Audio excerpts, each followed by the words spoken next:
Bismillahirrahmanirrahim. Assalamualaikum warahmatullahi wabarakatuh. Alhamdulillahillazi anzala sakinata fi qulubil mu'minin liyazdadu imana ma'a imanihim walillahi junudus samawati wal ardi wa kana Allahu aliman hakima. Asyhadu an la ilaha illallah wa asyhadu anna Muhammadan abduhu wa rasuluhu wa la dina la nabiyya ba'da wa rasulah. Alhamdulillah, puji syukur kita panjatkan kepada Allah Rabbul Alamin. Allah berikan kita kesempatan untuk mengupas sekilas tentang parenting. Baik, salawat serta salam juga terlimpah curahkan kepada Nabi besar kita Nabi Muhammad Sallallahu Alaihi Wasallam, juga kepada keluarganya, sahabat, tabiin, tabiun tabiin, dan kita bermohon kepada Allah Rabbul Alamin agar kita dimasukkan ke dalam golongan umatnya yang mendapatkan syafaat di yaumil akhir. Amin ya Allah ya Rabbal Alamin. Baik, ayah bunda yang dirahmati Allah, kita akan mengupas sedikit tentang parenting dan saya sering diberikan pertanyaan oleh pasien-pasien kami. Salah satunya pertanyaan itu adalah mengenai bagaimana cara mendidik anak atau mensalehkan anak, ya, mensalehkan anak sejak dini. Atau ada juga yang bertanya mengenai bagaimana menumbuhkan keimanan di masa anak. Baik, jawabannya adalah salah satu doa yang mungkin kita sering melafazkan doa tersebut. Dan doa ini adalah masyhur. Hampir setiap orang mengenal doa ini dan tidak asing lagi di telinga kita. Doanya adalah Quran Surah Al-Furqan ayat 74. Rabbana hablana min azwajina wa zurriyatina qurrata a'yun waj'alna lil muttaqina imama. Baik, hadirin, ayah bunda yang dimuliakan Allah, kira-kira apa makna daripada doa tersebut? Kenapa kita selalu mengulang-ulang dan apakah kita sudah memahami betul makna daripada doa itu?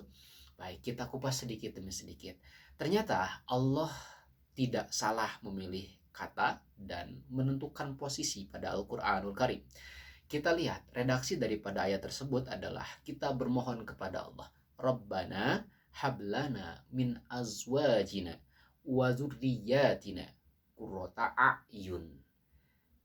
Kita memohon kepada Allah, ya Allah ya Rabb, jadikanlah hablana min azwajina, pasangan kita, pasangan kami, wa zurriyatina, dan keturunan kami sebagai qurrata a'yun, yakni pasangan yang menyejukkan hati, yang menenangkan, yang membawa kedamaian ke dalam hati kita.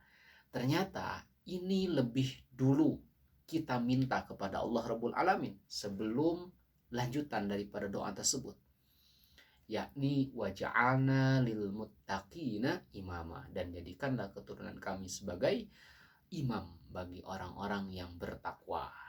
Baik, ayah bunda yang dirahmati Allah, kita kilas sedikit. Kenapa loh kok permintaan yang pertama itu adalah bukan langsung ke anak, tapi ke pasangan kita. Kita meminta kepada Allah agar pasangan kita, suami atau istri dalam hal ini, supaya menjadi pasangan yang menyejukkan hati, menenangkan.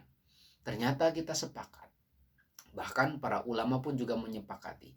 Lahirnya generasi-generasi yang rabbani, ya, yang mampu menjadi imam bagi orang-orang yang bertakwa, itu tidaklah lahir kecuali lahir dari rahim ibu dan ayah yang sama-sama saleh dan saling menyejukkan hati di dalam rumah tangganya, yakni sakinah, mawaddah, warahmah.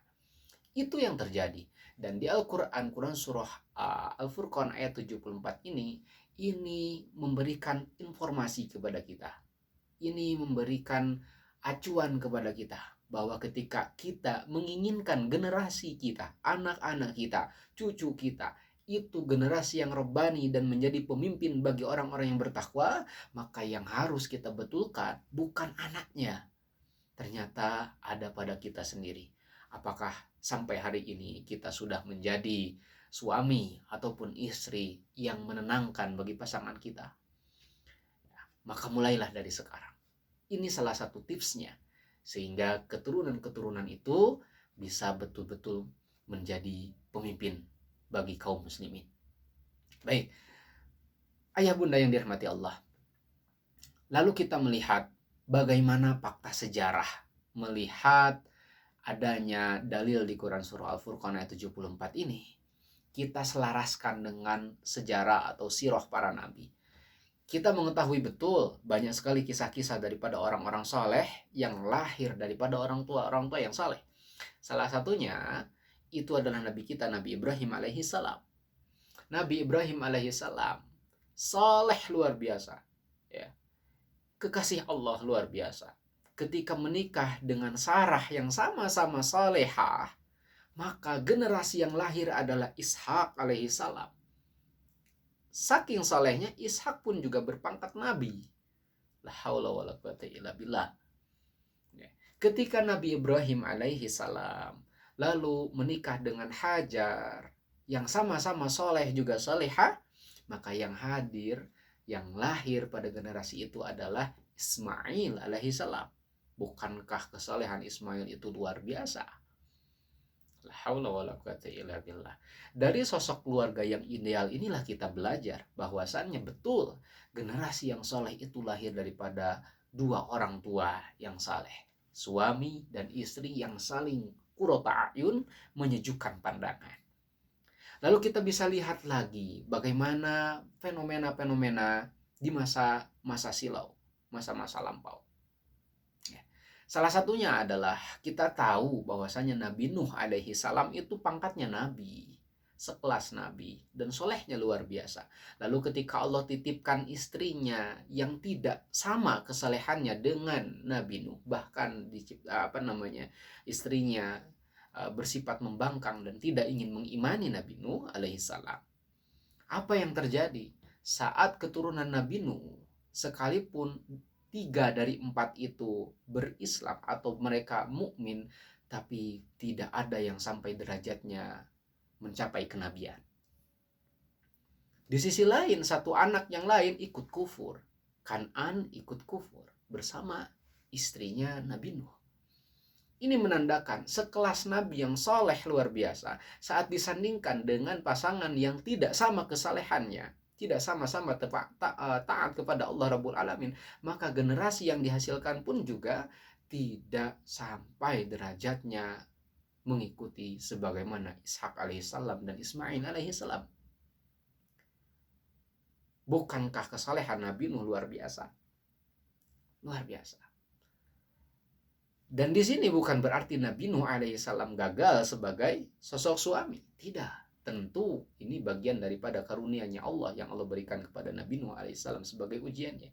Dan ini juga bagian dari pendidikan Allah kepada kita semua. Lalu yang keduanya, sosok yang bisa dinilai kurang ideal itu adalah Asyiyah binti Muzahim yang solehahnya sangat luar biasa, namun Allah sandingkan dengan Fir'aun laknatullah. Ketika Asyiyah binti Muzahim yang sangat salehah lalu disandingkan dengan Fir'aun laknatullah yang sangat-sangat mungkar, maka apa yang terjadi? Apakah lahir generasi yang saleh pada masa itu? Tidak juga. Di sini menunjukkan bahwasannya lahirnya imam bagi orang-orang yang bertakwa, lahirnya pemimpin-pemimpin kaum muslimin itu diawali dari sosok orang tua yang sama-sama qurrata a'yun, menyejukkan hati bagi pasangannya, merajut bahtera rumah tangga yang sakinah, yang mawaddah warohmah, penuh dengan keberkahan. Karena semua fungsi pendidikan diawali di rumah. Semua pendidikan diawali di rumah. Banyak hadis yang menerangkan kepada kita bahwasanya tidak ada kesalehan anak yang bisa kita dapatkan kecuali diawali dengan orang tua yang menanamnya. Kita tidak akan mampu menanam keimanan anak kepada Allah sebelum kita mendidiknya dengan keimanan kita kepada Allah.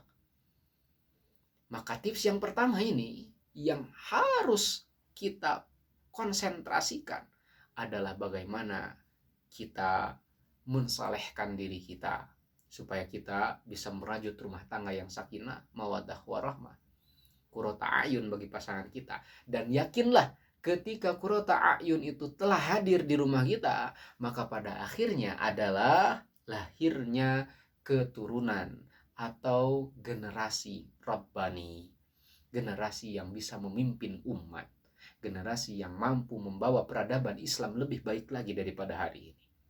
Jadi ayah bunda yang dirahmati Allah, salah satu tips ini wajib kita terapkan. Lafaz doa yang kita bacakan setiap hari penting sekali kita untuk maknai. Bahwasannya lahirnya generasi yang saleh, saleha itu lahir dari orang tua yang berusaha mensalehkan dirinya masing-masing. La haula wala quwata illa billah. Baiklah, disinilah kita dapati bahwa Quran Surah Al-Furqan ayat 74 ini Allah tidak salah menempatkan posisi ayat, di mana qurrata a'yun kita minta lebih dulu, setelah itu barulah waja'alna lil muttaqina imama, yakni kita meminta kepada Allah untuk mendapatkan generasi-generasi yang bisa menjadi imam bagi orang-orang yang bertakwa. Ayah bunda yang dirahmati Allah, mudah-mudahan ini bisa jadi salah satu referensi kita dan bisa jadi salah satu solusi yang kita akan kedepankan dalam mengupayakan menumbuhkan keimanan kepada anak kita sedari dini. Mudah-mudahan Allah mudahkan. Mohon maaf apabila banyak kesalahan-kesalahan, tentu ini atas kefakiran kami pribadi. Barakallahu fikum. Wassalamualaikum warahmatullahi wabarakatuh.